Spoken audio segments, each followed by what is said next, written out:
नमस्कार, मैं हूं नेहा शर्मा। आप देख रहे हैं कार्यक्रम आध्यात्मिक ज्ञान चर्चा। तो आइए शुरुआत करते हैं कार्यक्रम की और जानते हैं विचार जगत गुरु तत्वदर्शी संत रामपाल जी महाराज बनाम आदरणीय आचार्य श्री विजय धर्म धुरंधर सुरीश्वर जी महाराज के विचार। क्या तीर्थंकर का पुनर्जन्म होता है? बिल्कुल नहीं, तीर्थंकर का पुनर्जन्म नहीं होता है। कारण यह है कि तीर्थंकर की अवस्था में उन्होंने घाती कर्मों का क्षय किया होता है और जिस समय वे निर्वाण को प्राप्त करते हैं, निर्वाण तभी प्राप्त करते हैं जब वह शेष 4 कर्मों को भी, जिनको कि हम अघाती कर्म कहते हैं, उनका भी वे क्षय कर देते हैं। इस रीति से 8 कर्मों से मुक्त हो जाने के बाद में तीर्थंकर का तो क्या, किसी का भी पुनर्जन्म नहीं हो सकता। एक सवाल और पूछना चाहेंगे, परमात्मा की उपासना के कौन कौन से साधन हैं? परमात्मा की उपासना के सैकड़ों साधन हो सकते हैं। हाँ, वैसा प्रत्येक साधन उपासना पद्धति का साधन कहलाएगा जिसके कारण से, जिसके माध्यम से आत्मा मालिक के पास में जाकर के आसना बैठ सके। ऐसी उनके नज़दीक ले जाने वाली पद्धतियाँ, वह ले जाने वाली पद्धतियाँ उपासना कहलाती हैं। और ऐसी पद्धतियाँ एक नहीं, अनेकों, प्रत्येक परंपरा के पास में हैं। हाँ, एक बात कहना चाहूँगा, उपासना में सबसे ज़्यादा प्रमुखता अगर किसी चीज़ की है तो वह भक्ति की है, और भक्ति से उपासना की ओर वह बढ़ता जाता है। अतः मैं यह जरूर कहना चाहूँगा, भक्ति मूल तत्व है, उपासना की भक्ति जड़ है, उपासना की भक्ति बीज है, उपासना की, यह जरूर कहना चाहूँगा। क्या आप जी की साधना श्रीमद् भगवान महावीर जैन जी के मार्गदर्शन अनुसार है? देखिए, मैं इतना कह सकता हूँ, मैं समर्पित उनको हूँ, उनके कहे अनुसार जीना यह मेरा लक्ष्य है। परंतु मैं सत्य इतना ही कह सकता हूँ कि मैं कोशिश करता हूँ। हाँ, कोशिशों में अधिकतर मेरा अधूरापन है, वह भी मैं स्वीकारता हूँ। परंतु मेरे इष्ट वे हैं, मेरे लक्ष्य वे हैं, मैं उनको अपने जीवन का सर्वस्व मानता हूँ, ये कह सकता हूँ। परंतु उनके वचनों पर चले बिना मेरी मुक्ति नहीं है, इस तरीके से भैया मैं जरूर मानता हूँ। और मेरे लिए कृतकृत्यता, मेरी धन्यता भी वही है कि मैं परमात्मा की आज्ञा के अनुसार, उनके निर्देशों के अनुसार चल पाऊँ। नहीं चलता हूँ, नहीं चल पा रहा हूँ, अधूरी कोशिशें कर रहा हूँ, ये बात मैं स्वीकारता हूँ। ये थे आदरणीय आचार्य श्री विजय धर्म धुरंधर सुरीश्वर जी महाराज के विचार। और आइए अब जानते हैं जगत गुरु तत्वदर्शी संत रामपाल जी महाराज के विचार। पिता परमात्मा पूर्ण ब्रह्म, सारी सृष्टि के रचनहार कुल मालिक कबीर देव जी, कबीर साहब जी, ये हम सभी आत्माओं के जनक हैं, हमारे पिता हैं, यही हमारे सच्चे हितैषी हैं।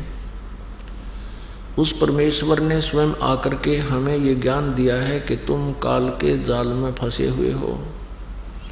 इस काल ने 21 ब्रह्मांड के प्रभु स्वामी ने आप जी को यह पूर्ण रूप से अज्ञानी बनाकर रखा हुआ है। परमात्मा ने हमें याद दिलाया कि ये मनुष्य जीवन आप जी को केवल परमात्मा प्राप्ति और शुभ कर्म करने के लिए प्राप्त हुआ है। इसको ना करके आप जो क्रियाएं कर रहे हैं वो अन्य प्राणी, पशु, पक्षी भी कर रहे हैं। आपसे अधिक ममता, आपसे अधिक लगाव, उनकी परवरिश करने में आपसे भी अधिक स्नेह से वो परवरिश करते हैं अपने बच्चों की। और यही आपके अंदर इच्छाएं हैं। तो हमारे अंदर और उन पक्षियों के अंदर, पशुओं के अंदर कौन सा अंतर रहा? कोई नहीं। परमेश्वर कबीर देव जी ने आकर बताया है, मानुष जन्म पाए कर जो नहीं रटे हरि नाम, जैसे कुआ जल बिना फिर बनवाया क्या काम। पुण्यात्मा, आज हम मनुष्य हैं और मनुष्य जीवन में हमें विशेष सुविधाएं प्राप्त हैं। हम ये सोचकर भी कन्फर्म नहीं कर पाते कि हम पशु बन जाएंगे। हमारे ये विश्वास होता को नहीं। ठीक है, कहते हैं अपनी बुद्धि काम ना करे तब किसी समझदार से सलाह ले लेनी चाहिए। तो परमेश्वर ने तत्वदर्शी संत बनकर के यहाँ लीला की और ये ज्ञान बताया कि तुम्हारे साथ ऐसा ही बनेगा। जो परमात्मा हमें संदेश देकर गए। और ऐसा करोगे तो फिर इन आपदाओं से आप बच जाओगे। ये भी जानकारी परमेश्वर ने दी है कि तुम ऐसा करोगे तो ऐसा फल होगा। इसका समाधान ये बताया कि पूर्ण संत से, पूरे गुरु से उपदेश लोगे तो ये आपके ऊपर आने वाली जो आपदाएं हैं ये टल जाएंगी, नकली गुरुओं से नहीं टलेगी। तो क्या बताते हैं कि फिर पीछे तू पशुआ की जय दीजय बैल बना, कि शरीर छूटने के बाद सत भक्ति जो नहीं करते और भक्ति भी कर रहे हैं नकली गुरुओं के पास बैठे, उनकी भी दुर्गति होगी। क्योंकि पूरा गुरु हो, सच्चा ज्ञान हो और शिष्य की श्रद्धा अटूट बनी रहे आजीवन, तो मोक्ष में कोई संदेह नहीं है। मर्यादा में रहें, मर्यादा तोड़ देने से भी आपको लाभ बिल्कुल नहीं होगा। सुखदेव ने 84 भुगती बना पजावे खरवो, तेरी क्या बुनियाद प्राणी तू पेंडा पंथ पकड़वो। कहते सुखदेव जैसे ऋषि ने भी 84 लाख योनियों का कष्ट उठाया, और तेरी क्या बुनियाद प्राणी तू पेंडा पंथ पकड़वो। पेंडा यानी वो मार्ग, वो पथ, वो रास्ता, वो सत साधना ग्रहण कर जिससे तेरी ये दुर्गति छूट जावे। वो मार्ग ग्रहण कर जिससे तेरी ये दुर्गति बचे, पशु पक्षी की योनियों में ना तू जा सके, सत भक्ति कर। और क्या बताते हैं, सुखदेव ने 84 भुगती और बना पजावे खरवो। सुखदेव जैसे महर्षि भी 84 लाख योनियों में भटकते रहे। सुखदेव ऋषि ने अपने आप बताया एक बार कि मैं गधा बन गया, 84 लाख योनियों भोग रहा था, अंधा हो गया। अंधा होने से मालिक ने मुझे त्याग दिया, लठ मारे गर्ते निकाल दिया। चलता चलता मैं जंगल की तरफ पगडंडी की अटकल सी लगाता हुआ चल पड़ा। आगे एक नाला था, उस नाले में गिरने लगा। मैंने छलांग लगानी चाहिए, मैं बीच फंस गया उसमें, मुंह आगे टेक गया, पीठ पछला हिस्सा पाछे फिट हो गया। ऐसा बन गया जैसे पाइप पुली बन जाया करे। जंगल में दूर स्थान होने के कारण इक्का दुक्का व्यक्ति उस रास्ते से जावा था, किसी ने मुझे निकाला नहीं। मेरे कमर पर पैर रखे, पार होने लगे, मेरी पुली बना ली। 15-20 दिन में भुगत कर भूखा प्यासा वहाँ प्राण छूटे। अब क्या बताते हैं कबीर परमेश्वर जी के सुखदेव ने 84 भुगती बना पजावे खरवो, खर माने गदा, और तेरी क्या बुनियाद प्राणी तू पेंडा पंथ पकड़वो। अपने आत्माओं कहते हैं अगर यदि इंसान का खुद ना यकीन होए तो पिछले इतिहास दोहरा लेने चाहिए, ताकि आपको ये विश्वास हो जाए कि सचमुच ऐसा कहर हमारे ऊपर बहुत बार टूट चुका है। इसके लिए आप जी को एक एग्जाम्पल दिखाते हैं, एक सैंपल दिखाते हैं। महावीर जैन नाम के एक महापुरुष हुए हैं, और उसके जीव की कितनी दुर्गति हुई उन्हीं की पुस्तक में विद्यमान है, और वो सत्य है। अभी आपको दिखाते हैं। पुण्यात्माओं, परमात्मा की भक्ति प्रत्येक आत्मा करने की चेष्टा कर रही है, लेकिन सत भक्ति ना मिलने से, पूरा संत ना मिलने से वो भक्ति करके भी अपना जीवन नष्ट कर जाते हैं। आपको दिखाते हैं जैन धर्म का इतिहास। पुण्यात्माओं, इस प्रकार तुलनात्मक तरीके से हम देखेंगे, इसको आलोचना ना जाने। एक बहुत ही जो ना परोपकारी प्रयत्न समझेश दास का। आलोचना वो होती है जो झूठी निंदा करे, किसी के बारे में बुराई करके उससे दूर करने की चेष्टा करे अपने स्वार्थ सिद्धि के लिए, नहीं परमार्थ के लिए। जो इन महापुरुषों की जीवनी में लिखा है, दास केवल पढ़कर सुना रहा है और आपके रूबरू भी कर रहा है। कोई नो सोचा भी, क्योंकि पहले हम भ्रमित बहुत कर रखे हैं इन्होंने।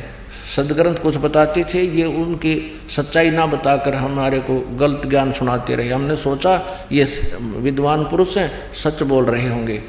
इसलिए दास चाहता है कि दूध का जला हुआ छाछ को भी फूंक मारता है। तो इसलिए सदग्रंथों के भी आपके रूबरू दास साथ साथ करा रहा है। और आधुनिक जो टेक्निक है, जो परमात्मा ने आधुनिक तकनीक हमें दी है, प्रोजेक्टर, टीवी, ये इसीलिए दिए हैं दाता ने, ना पहले कौन इनके समझ में आई। ये मनुष्य सत्र की ये खोज नहीं है, ना 4 युग हो गए आज तक कोई विमान बना पाए, ना कुछ और नहीं करा। ने एक रेडू में 6 खेतर जोड़ कर रथ बना कर घुमाया करते, कितने काढ़ ले जाया करते। तो ये इसीलिए दिया परमात्मा ने कि आप जी परमेश्वर पहचानो और पीछा छुड़वाओ, क्योंकि अब ये पीक टाइम आ गया भक्ति का, या बिचली पीढ़ी चल पड़ी और अब पूरे विश्व में ये ज्ञान फैलेगा। इसलिए परमात्मा ने सुविधा अभी 10-1 वर्ष से दी है, पहले नहीं था ये टीवी चैनल वगैरह, बहुत कम, एक ही होता था ये सरकारी चैनल। तो ये परमात्मा की कृपा आपके ऊपर है। तो ये दास तो पढ़कर सुना रहा है। अब आपको दिखाते हैं जैन धर्म का इतिहास। श्री ऋषभ देव जी जैन धर्म के प्रवर्तक हैं और उन ऋषभ देव जी को पूर्ण परमात्मा मिले थे आकर के, क्योंकि परमात्मा कहते हैं गोता मारूं स्वर्ग में जा बैठूं पाताल, और कह कबीर ढूंढता फिरूं अपने हीरे माणिक लाल। ये राजा थे, बड़े नेक व्यक्ति थे, परमात्मा की चाह इनके हृदय में गणी थी। तो परमेश्वर ने जाके इनको ज्ञान दिया कि जो साधना ऋषभदेव आप कर रहे हो ये मोक्ष मार्ग नहीं है। गरीबदास जी ने अपनी वाणी में लिखा है कि ऋषभदेव का आया कवि नामे करतार, वो कवि नाम का करतार कबीर देव ऋषभदेव के गया था और ये बताया था मैं वो कबीर हूँ, वो कबी देव हूँ, कबी देव, कबी साहब जिसको हम कबीर देव बोलते हैं, जो जिसके विषय में वेदों में लिखा है मैं वो भगवान हूँ। अब ऋषभ देव जी को इस बात का बड़ा विश्वास हुआ कि वेदों में ऐसा ही ये ऋषिगण बताते हैं। तो उन्होंने अपने ऋषि महर्षियों से भी बात की जो उनके गुरु थे। उन्होंने कहा कि ये झूठ बोलता है, ऐसा कोई विधान नहीं है वेदों में। तो ऋषभ देव जी को भक्ति की प्रेरणा तो बहुत ज़बरदस्त लगी, भगवान के पाने की एक विशेष प्रेरणा होगी, क्योंकि परमात्मा ने, पुण्यात्माओं क्या होता है, परमात्मा ने उनके वह जोत जगा दी, भक्ति की प्रेरणा पैदा कर दी। जैसे जो पुण्यात्मा होती हैं उनको 2-4 बातों में ही एक विशेष कसक बन जाती है और भक्ति की तरफ वो अग्रसर हो जाते हैं। जैसे एक जोत होती है, घी होता है कटोरी में, उसमें एक ज्योति लगा दी जाती है और वो ज्योति किसी समय बुझ जाती है तो उसमें घी विद्यमान है, ज्योति भी विद्यमान है, तो वो तुरंत सींक लगा दी माचिस की, वह जग जाती है। जो पुण्यकर्मी प्राणी होते हैं उनके पिछले अधूरे संस्कार रह जाते हैं, उनके अंदर भक्ति संस्कार हैं तो तुरंत वो भक्ति पर अग्रसर हो जाते हैं। और जिनके ऐसी पिछली संस्कार नहीं है तो उनको नए सिरे से पहले ये दान धर्म भक्ति करवा कर, सत्संग सुना कर, उनके कर्म बना कर फिर वह ज्योत जगाई जाती है, शुरुआत उनकी भी हो जाती है। तो एकदम इतनी प्रेरणा बन गई प्रभु के पाने की। परमात्मा ने बहुत ऐसे, जैसे दास आपको बता रहा उन्हीं का दिया हुआ ज्ञान, यही ज्ञान उनको सुनाया कि ऐसी दुर्गति होगी, भक्ति नहीं करोगे तो ऐसा हो जाएगा।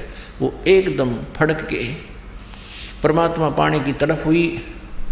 अब वो तो एक बार आए महाराज जी तो परमेश्वर, और वो गुरु उनको रोज मिला करते ब्राह्मण लोग, क्योंकि पैसे के लालची राजा के घर प्रतिदिन चक्कर लगाया करते। तो परमात्मा के ज्ञान को तो भुलवा दिया, लेकिन फिर भी वो प्यारी आत्मा भक्ति बिना रह नहीं सके, ऐसी तरफ जगा दी परमात्मा ने उनकी। अपने बच्चों को सबको राज्य त्याग दे करके वो परमात्मा प्राप्ति के लिए अपने मनमुखी बनकर, जैसे उन ऋषियों से ज्ञान था, वो ओम नाम का जाप और साथ में हठ योग कर दिया। 1000 वर्ष तक तप किया, 1 वर्ष तक मौन धारण किया। अभी आपको उनकी डिटेल बताते हैं। तो कहने का भाव यह है कि उस समय ऋषभ देव जी के जहाँ से इन्होंने ये स्टार्ट किया भक्ति, उस समय केवल एक ओम नाम होता था, दूसरे साधना का इन ऋषियों को भी पता नहीं। तो ओम नाम का जाप और साथ में हठ योग, जो इस काल ने ब्रह्मा जी को आकाशवाणी से कहा था जब ये कमल के फूल पर बैठा था, तप करो तप करो। ब्रह्मा जी ने 1000 वर्ष तक तप किया तो वो काल ब्रह्मा जी ने सोचा कि ये भगवान का आदेश है, लेकिन ये वेदों में प्रमाण नहीं है। वेदों में ज्ञान जो है पूर्ण परमात्मा द्वारा दिया गया है, वो ब्रह्म के अंतःकरण में फीड कर दिया था। ब्रह्म ने समय आने पर उसको बाहर करना पड़ा। उसमें से 5 वेद थे, 4 वेद रख लिए, 1 वेद नष्ट कर दिया जिसमें बहुत डिटेल थी प्रभु की, परमेश्वर की। उस नष्ट किए हुए ज्ञान को परमात्मा बताने के लिए स्वयं आते हैं। तो अब प्रसंग चल रहा है ऋषभ देव जी का। तो ऐसी प्यारी आत्मा ऋषभ देव जी से ये जैन धर्म चला। तो ऋषभ देव जी प्रथम तीर्थंकर और प्रवर्तक जैन धर्म के माने जाते हैं। अब इनकी दास ये बताना चाहता है सत भक्ति ना करने से भक्ति करते हुए भी दुखी रहे प्राणी। ये देखिएगा, जैन संस्कृति कोश, जैन इतिहास, संस्कृति, कला एवं पुरातत्व, ये कहाँ से छपा है? जैन संस्कृति कोश, जैन इतिहास, संस्कृति, कला एवं पुरातत्व, प्रथम खंड। लेखक है प्रोफेसर भागचंद्र जैन भास्कर और सम्मति प्राच्य शोध संस्थान नागपुर, कला एवं धर्म शोध संस्थान वाराणसी। ये पूरा पेज देखो इसका। अब ये प्रकाशक हैं जैन संस्कृति कोश, प्रथम खंड। लेखक है प्रोफेसर भागचंद्र जैन भास्कर, प्रकाशक ये दोनों मिलकर हैं।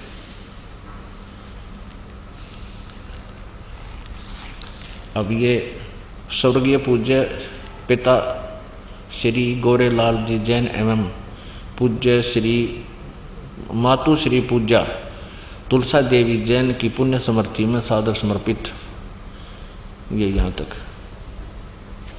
अब इसके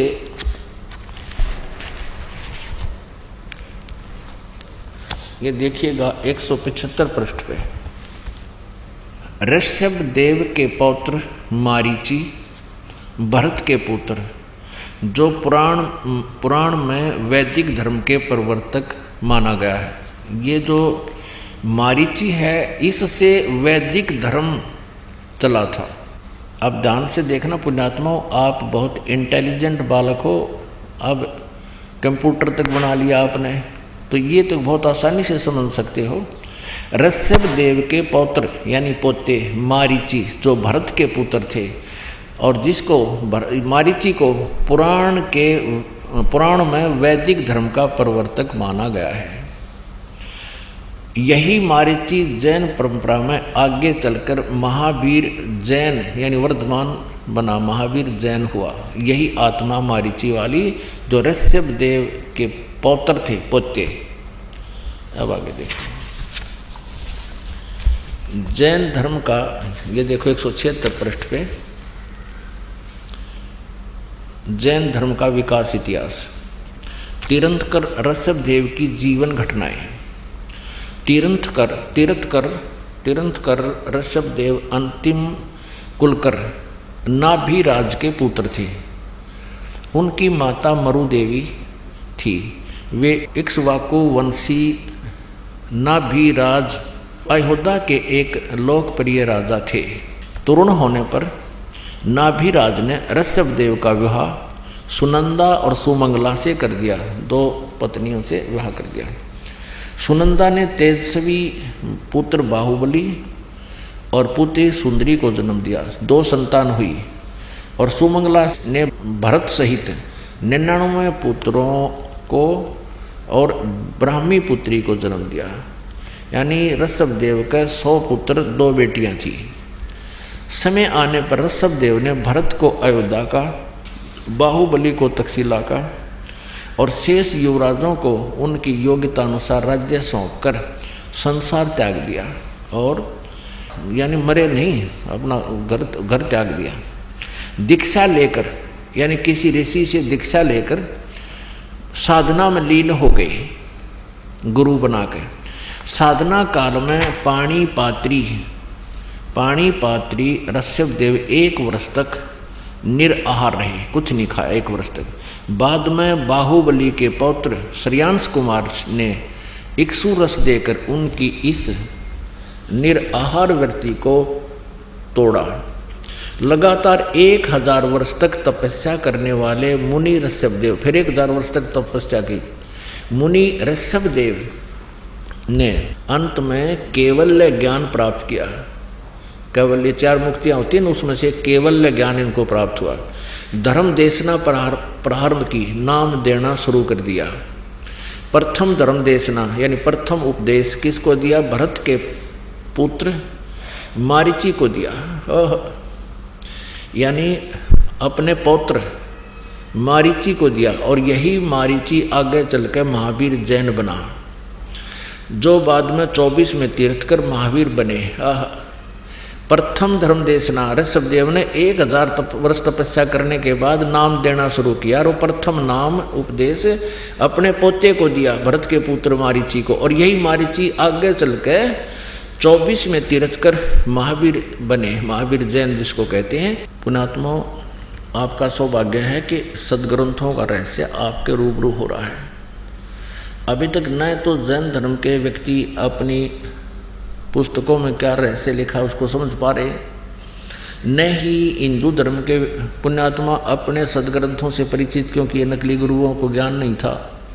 ये आज तक ये नहीं बता सके ब्रह्मा विष्णु महेश के माता पिता कौन है। इनके इतिहास में लिखा, इनके सतीथि अजरो अमर बताते हैं ये नासवान है।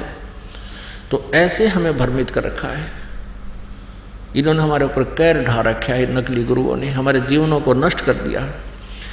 परमात्मा आते हैं, उनके साथ ही बदव्यवहार करके उसके ज्ञान को दबा देते थे, लेकिन परमात्मा ने यह समय फिक्स कर दिया था कि कलयुग में सबको शिक्षित करूंगा, उसके बाद अपने बच्चों को अपनी पहचान बताऊंगा, ये आसानी से समझ जाएंगे।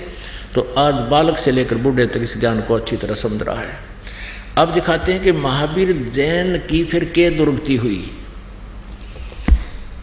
अब ये तो क्लियर हो गया कि मारीची ने उपदेश लिया ऋषभदेव से, जो प्रथम तीर्थंकर था, और वही आत्मा बीच में कितना कष्ट उठाया। आगे वो के बनी महावीर जैन वाला जीव। अब देखिए इन्हीं की पुस्तक में, ये पुस्तक है आओ जैन धर्म को जाने, धर्म मंच प्रश्नोत्तर माला, प्रवीण चंद्र जैन M.A. शास्त्री, ये इसके लेखक हैं। आओ जैन धर्म को जाने, लेखक है प्रवीण चंद्र जैन M.A. शास्त्री, जम्बूद्वीप हस्तिनापुर।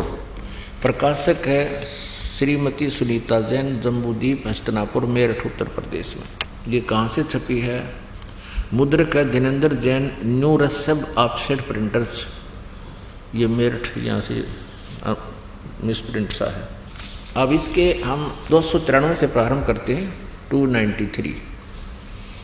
आओ जैन धर्म को जाने, विशेष प्रकरण। श्री महावीर भगवान के अन्य कौन कौन से नाम हैं? उत्तर दिया है अन्य 5 नाम हैं, वीर, अतिवीर, सन्मति, महावीर एवं वर्धमान। अब आगे चले 294 पे और 3351 नंबर ये प्रश्न है। श्री महावीर भगवान के जीवन का कथन कहाँ से प्रारंभ होता है? पुरुरवा नामक भील की पर्याय से, यानी मारीची से पहले ये एक भील था। उससे पहले क्या था वहाँ तक इनको लेखा नहीं, यहाँ तक से शुरू किया नहीं। तो पुरुरवा भील कौन था और उसने क्या किया? उत्तर, पुष्कलावती देश की पुंडरीकीड़ी नगरी में वह भीलों का राजा था। उसने सागरसेन मुनिराज से मधमास मधु का त्याग व्रत लिया था, जिसे जीवन पर्यंत पालन किया। फिर श्री महावीर भगवान का जीव पुरुरवा भील के शरीर से कहाँ गया? पर्याय से, पहले सौधर्म स्वर्ग में 1 सागर की आयु वाला देव हुआ। पहले स्वर्ग के बाद श्री महावीर भगवान का जीव किस पर्याय में गया? उत्तर, अब उस पहले तब यहाँ से शुरू किया है ना, एक भील था यो, फिर भील के बाद यो एक स्वर्ग में गया। उसके बाद फिर भरत चक्रवर्ती की रानी अनंतमती से मारीची नामक ज्येष्ठ पुत्र हुआ।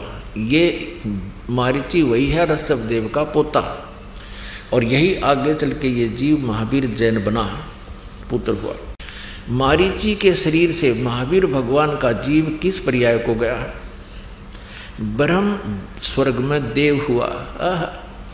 अब देखो, ऋषभ देव से उपदेश लेकर, उस महान आत्मा से उपदेश लेकर ये स्वर्ग में चला गया, क्योंकि ओम नाम का जाप पहले दिया जाता था। और ओम से ब्रह्म लोक की प्राप्ति होती है। ब्रह्म लोक को होते स्वर्ग लोक, महास्वर्ग, ब्रह्म स्वर्ग को हो। ब्रह्म स्वर्ग के बाद श्री महावीर भगवान का जीव किस पर्याय में गया? अयोध्या नगरी में कपिल ब्राह्मण की काली स्त्री से जटिल नामक पुत्र हुआ। फिर स्वर्ग में गया। फिर सूतक नामक गांव में अग्निभूत ब्राह्मण की गौतम स्त्री से अग्निशय नामक पुत्र हुआ। फिर स्वर्ग में गया। फिर भरत क्षेत्र में फिर अग्निमित्र नामक पुत्र हुआ। फिर महेंद्र स्वर्ग में गया। हम अपने काम की बात पर आते हैं। 295 पर मंदिर नगर में साल का ब्राह्मण की पत्नी से भारद्वाज नामक यही पुत्र, भारद्वाज भी यही ऋषि हुआ पुत्र। और फिर भारद्वाज के शरीर से महावीर भगवान का जीव कहाँ गया?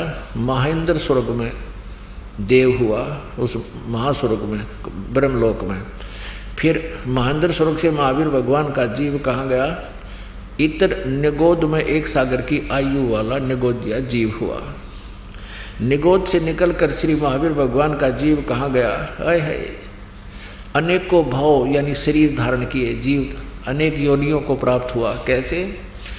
1000 बार आँख वृक्ष के जीवन भव, और 80,000 सीप के भव, 20,000 नीम वृक्ष के भव, 90,000 बार केली वृक्ष के भव यानी केले के वृक्ष बना, 3,000 बार चंदन वृक्ष के भव, 5 करोड़ बार कनेर वृक्ष के भव, 60,000 बार वैश्या के भव, वैश्या, और 5 करोड़ बार शिकारी के शरीर भव, और 20 करोड़ बार हाथी, 60 करोड़ बार गधे के भव। ओ तेरा गजब यह 30 करोड़ बार कुत्ते का जीवन, 60 करोड़ बार नपुंसक के भव, 20 करोड़ बार स्त्री के भव, 90 लाख बार धोबी के भव, 8 करोड़ बार घोड़े के भव, 20 करोड़ बार बिल्ली के शरीर भव, और 60 लाख बार गर्भपात से मरण है। माँ के पेट में मर गया। और 80 लाख बार देव पर्याय को प्राप्त हुआ। होय केवल 80 लाख बार तो देवता बना, और गधा बना, कुत्ता बना, 30 करोड़ बार कुत्ता तो एक बार बना हुआ बतेरा। ये सारा पानी फिर जाए देवता ने, एक का जीवन बतेरा कुत्ते का, सिर में कीड़े पड़ जा, खाज लाग जा, टांग टूट जा, सर्दी में पता नहीं कहाँ पड़ा रहे, और 60 करोड़ बार गधे का जीवन। पुण्यात्माओं, ये काम टीचर का होता है, जो सदग्रंथों को स्वयं समझे, अपना अभ्यास करे, अनुभव करे, भक्ति करे, परमात्मा की अंदर से प्रेरणा होती है, फिर तत्व ज्ञान अंदर से परमात्मा देता है। अब इसका निष्कर्ष देखो कि ऋषभ देव जी ने गुरु दीक्षा ली किसी ऋषि से, उसके बाद साधना की, और ऋषभ देव जी से फिर 1000 वर्ष ऋषभ देव जी ने साधना की। उसके बाद जब वो अपनी साधना समाप्त की, तुरंत पहला शिष्य बनाया मारीची, और वही आगे चलकर महावीर जैन हुआ। तो ऐसे ओम नाम यानी वेदों अनुसार साधना करने वाले जीव की क्या दुर्गति हुई? 80 लाख बार तो देवता बना। और यह वाकई हिस्ट्री आपने देखे ली, अनगिन कष्ट सहे, 60 करोड़ बार गधा, 30 करोड़ बार कुत्ता, 20 करोड़ बार बिल्ली, और तेरा गजब हो। पुणात्मा कलेजा मुँह को आता है, इतने कष्ट हमारे ऊपर हो रहे हैं, हम फिर भी आंखें नहीं खोल रहे, हम तत्व ज्ञान को पहचान नहीं रहे, भगवान को नहीं पहचान पा रहे। अब क्या होगा? महावीर वहाँ तक तो उस मारीची वाले जीव की दुर्गति, महावीर वाले जीव की दुर्गति होती रही। आगे चल के यही मारीची वाला जो शरीर जीव था, आगे महावीर जैन हुआ। महावीर जैन जी के इतिहास में लिखा है कि उन्होंने कोई गुरु नहीं बनाया, और ऐसे ही मुनिवर्ती में घर से निकल गया, निवस्त्र रहने लगा, अपने आप साधना करता रहा। कुछ दिन हठ योग करके अपने विचारों को ही व्यक्त करने लग गया जनता में। अब वर्तमान में जो जैन धर्म में साधना है वो महावीर जैन जी द्वारा चलाए गए 363 पाखंड मत माने बकवाद साधनाएं, उन पर आधारित है पूरा जैन धर्म। अब उस वेदों अनुसार और गुरु परंपरा से मर्यादा से गुरु बनाकर साधना करने वाले मारीची की कितनी दुर्गति हुई, एक बार पुनर्रिवाइज कर लो, ना याद रही होगी। ये देखो, ये वही पुस्तक है आओ जैन धर्म को जाने। लेखक हैं प्रवीण चंद्र जैन, M.A. शास्त्री, जम्बूद्वीप, हस्तिनापुर। ये सारा अब फिर थोड़ा सा दिखाते हैं, ये मेरे मालिक। अब ये तो दुर्गति उस प्राणी की है जिसने इस काल के गुरु मर्यादा में रहते हुए साधना की है, मारीची वाले जीव की। ये देखिए, थोड़ा सा दिखा दें। 60,000 बार वैश्या के भाव, 5 करोड़ बार शिकारी बना दिया, नरे पाप इकट्ठे करवा दिए इस काल ने। 20 करोड़ बार हाथी के भाव, 60 करोड़ बार गधे के भाव, 30 करोड़ बार कुत्ते के भाव, 60 करोड़ बार नपुंसक के भाव, 20 करोड़ बार स्त्री के भाव, 90 लाख बार धोबी, 8 करोड़ बार घोड़ा, 20 करोड़ बार बिल्ली, और 60 लाख बार गर्भपात से मरण, 80 लाख बार देवता हुआ। बस 80 लाख बार तक देवता और बाकी अविरन मेटिनरी। ये तो उस प्राणी की है जो विधिवत काल के गुरु परंपरा में रहकर साधना कर रहा था। और अब ये उसके बाद ये नरक में भी गया, मारीची वाला जो फिर प्रथम नरक में गया। और फिर ये महावीर जैन हुआ। 24 में तीर्थंकर श्री महावीर भगवान हुए, महावीर भगवान होया। फिर यूँ श्री महावीर भगवान के जीव ने कितने पाखंड मत चलाए, 363 पाखंड मत चलाए। अपने आत्माओं, ये एक निर्णायक मोड़ पर आ गया है ज्ञान, भगवान का तत्व ज्ञान है ये। अब महावीर जैन की के दुर्गति हुई होगी, उसका तो वर्णन नहीं कर सकते, क्योंकि उसने तो कोई गुरु बनाया ना। और ये पाखंड मत माने शास्त्र विधि को त्याग का मनमाने आचरण ये चला दिए, जिसको वर्तमान में जैन धर्म के सभी अनुयायी उसी से आके अपनी साधनाएं कर रहे हैं। तो इनका क्या हाल होगा ये कहने की जरूरत को नहीं, ये तो समझने की आवश्यकता है। अब ऋषभ देव जी की क्या दुर्गति हुई ये आपको दिखाते हैं। ये देखिएगा, श्रीमद् भगवत सुधा सागर, गीता प्रेस गोरखपुर से प्रकाशित है।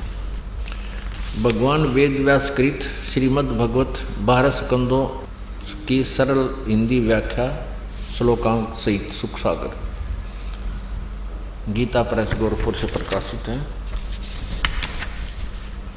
प्रकाशक व मुद्रक हैं गीता प्रेस गोरखपुर, गोविंद भवन कार्यालय कोलकाता का संस्थान। ये इनके फैक्स फोन नंबर है। ये देखिएगा 281 पृष्ठ पे, यहाँ 280 पे।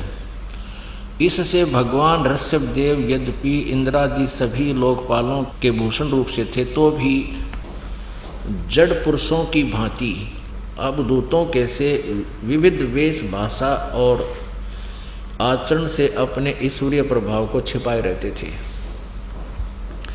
अंत में उन्होंने योगियों को देह त्याग की विधि सीखने के लिए अपना शरीर छोड़ना चाहा।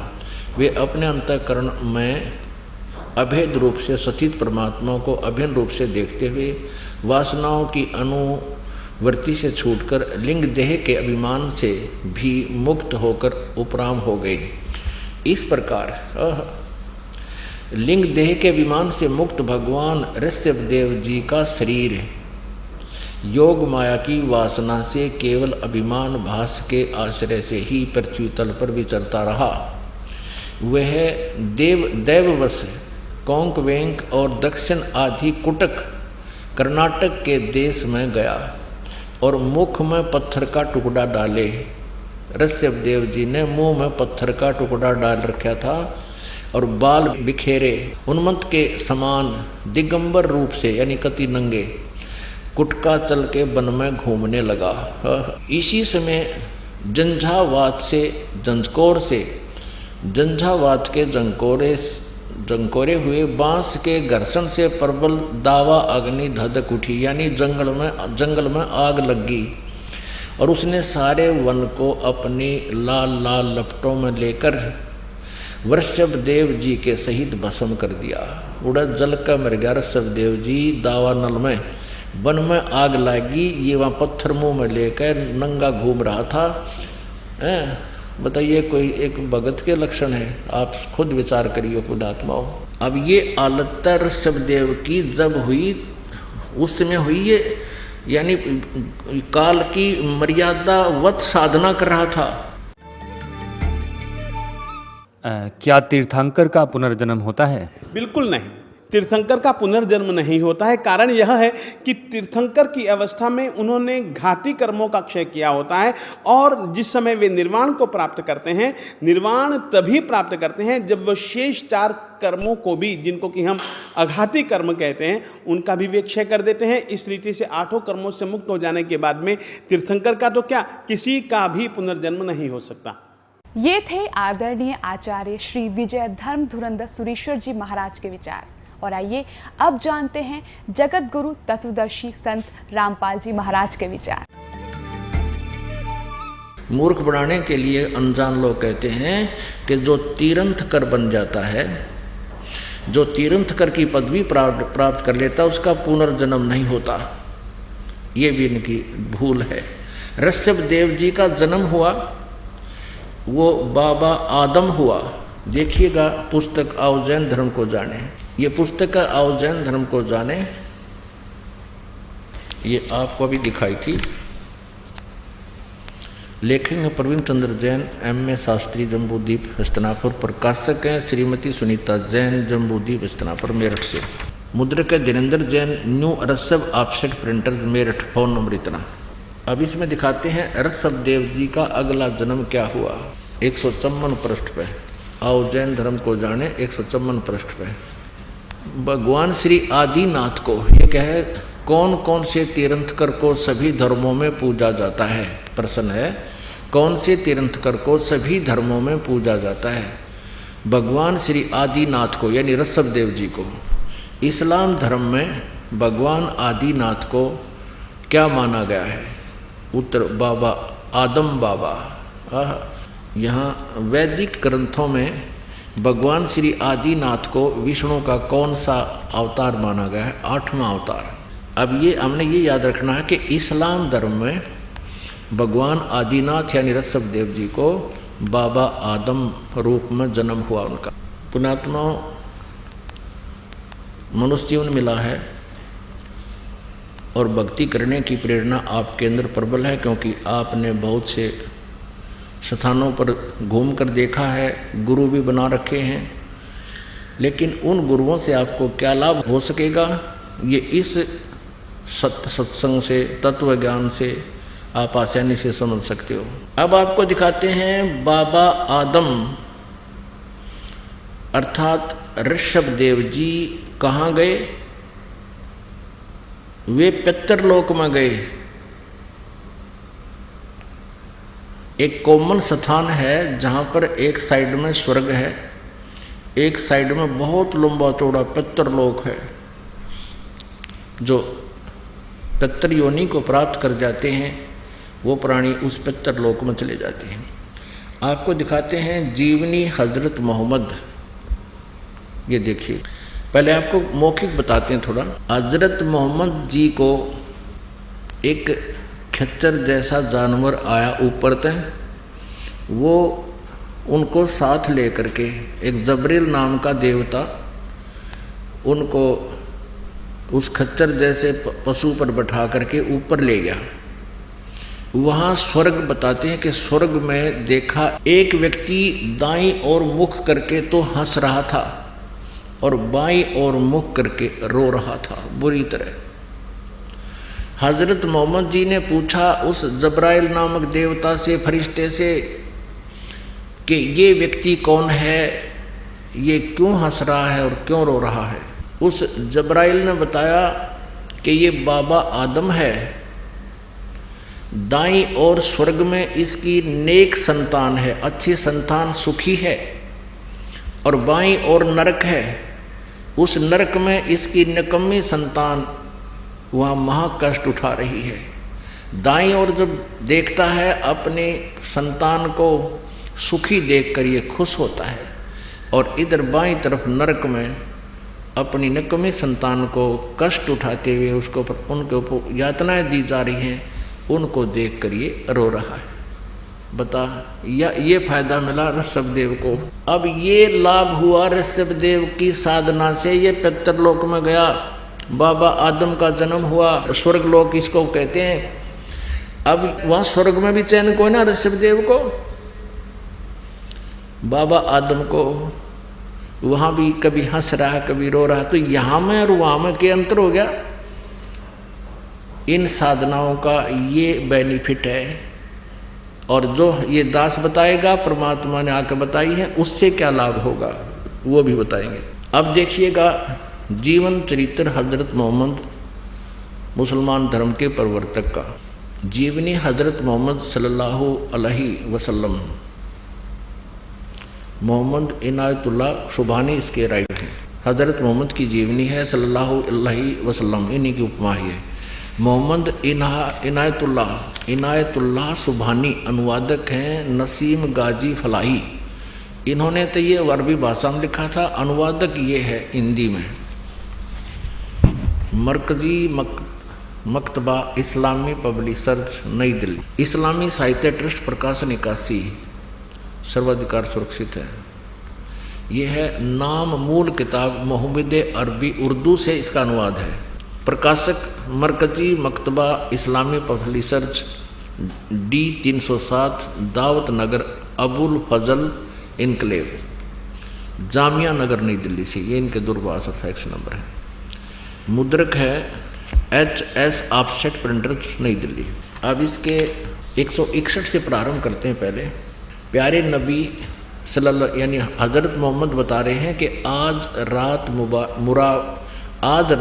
बुराक नामक एक जानवर आया, उस पर बैठकर मैंने बैतुल मरकादस की सैर की। वहाँ पहुँचा तो नबियों की जमात आई, उनमें अब्राहिम, यानी ये सारे वही हैं जो हजरत ये मुसलमान धर्म के जितने भी हैं और ईसाई धर्म के उस पितरलोक में हैं। उनमें इब्राहिम अलैहिस्सलाम भी थे, मूसा और ईसा अलैहि भी थे। मैंने उन सबको नमाज भी पढ़ाई। हजरत मोहम्मद जी बता रहे हैं कि उससे पितरलोक में ये मूसा जी ईसा जी जिससे ईसाई धर्म चला वहीं थे, और मैंने उन सबको नमाज पढ़ाई। अब 164 पृष्ठ पर आते हैं। प्यारे नबी यानी हजरत मोहम्मद बता रहा है, अपने सच्चे साथियों के बीच बैठे अल्लाह ने उनको जो बड़ी बड़ी नेमत दी थी उनका जिक्र करने लगे। अपने साथियों बता रहे हैं हजरत मोहम्मद जी मुसलमान धर्म के प्रवर्तक। बैतुल मरकादस से आकाश पर जाने का हाल भी सुनाया। वहाँ कुदरत के जो जलवे देखे थे उनको भी बयान किया। आप यानी हजरत मोहम्मद ने फरमाया बताया कि इस तरह हजरत जबरील अलैहि मुझे पहले आकाश पर ले गए। वहाँ इंसानों के बाप हजरत आदम अलैहि मिले। उनका हाल यह था कि जब दाईं ओर देखते तो खिल उठते यानी हंसते थे और हंसने लगते, और बाईं ओर देखते तो मारे गम के आंसू भर लेते, क्योंकि दाईं ओर उनकी नेक औलाद संतान के कर्म थे और बाईं ओर बद के। हजरत आदम अलैहि ने आप सल्लल्लाहु यानी हजरत मोहम्मद को देखा और बोले, तुम्हारा आना मुबारक हे नेक नबी, हे नेक बेटे। हजरत मोहम्मद को वो बाबा आदम बोल रहा है, तुम्हारा आना मुबारक हे नेक नबी, हे नेक बेटे। आप सल्लल्लाहु ने पूछा, हजरत मोहम्मद ने पूछा जबरील, ये जब्राइल नाम का देवता से पूछा, यह कौन है? उन्होंने जवाब दिया, जबरील ने जवाब दिया, यह आदम अलैहि हैं, बाबा आदम हैं, सारे इंसानों के बाप। फिर जबरील अलैहि आप सल्लल्लाहु को दूसरे आकाश पर ले गए। फिर तीसरे पर इसी तरह आगे बढ़ते गए। आप जिस नबी के पास से गुजरते ये मनमोहक शब्द कानों में गूंजते। अपने आत्माओं, सौभाग्य आपका, आप जी को परमात्मा ने छुट्टी दिलवाई काल के कोलूत है और यहाँ आपको बैठाया और आपके ऊपर ये अमृत की वर्षा की। अब किसी भी अक्षेत्र में हम कदम रखते हैं तो उसके लिए हमें समय भी चाहिए। एक बच्चा स्कूल पढ़ने जाता है, बीए करने के लिए उसने 14 वर्ष फ्री चाहिए, तब वो 14 पढ़ सकता है और तब उसको क्या प्राप्त होता है? एक रोजी रोटी की व्यवस्था होता हो ना भी हो, कोई गारंटी नहीं।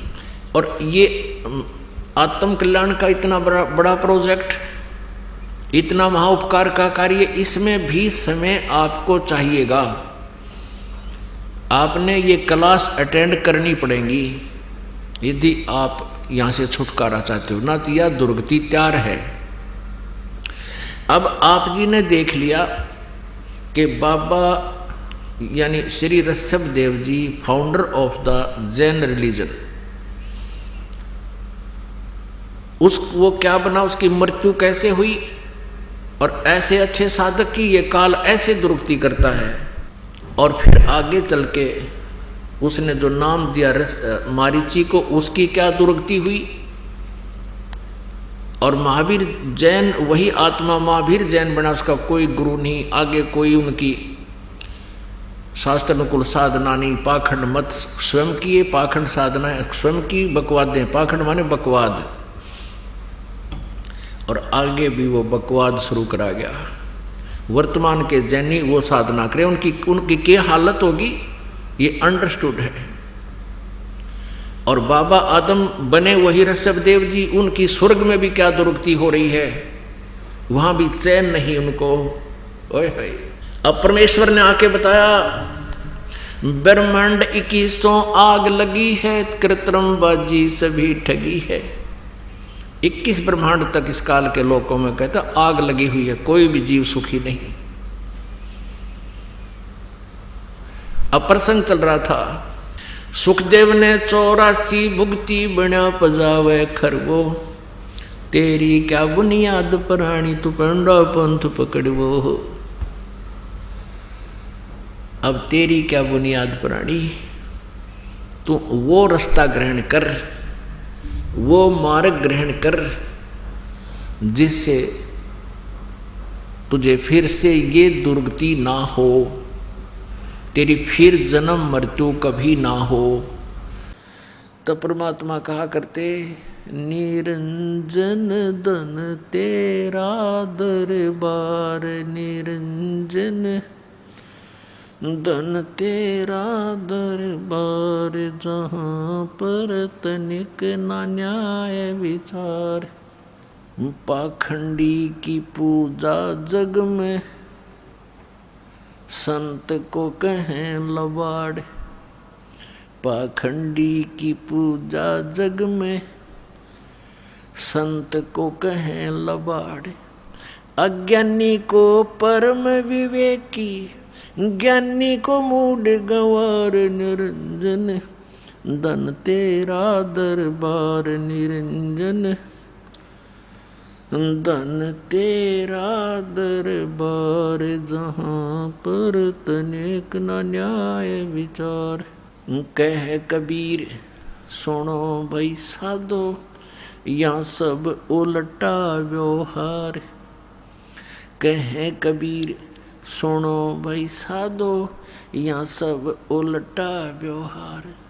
सच्चों को तो ये झूठा बतावें, इन झूठों का एतबार। निरंजन धन तेरा दरबार, निरंजन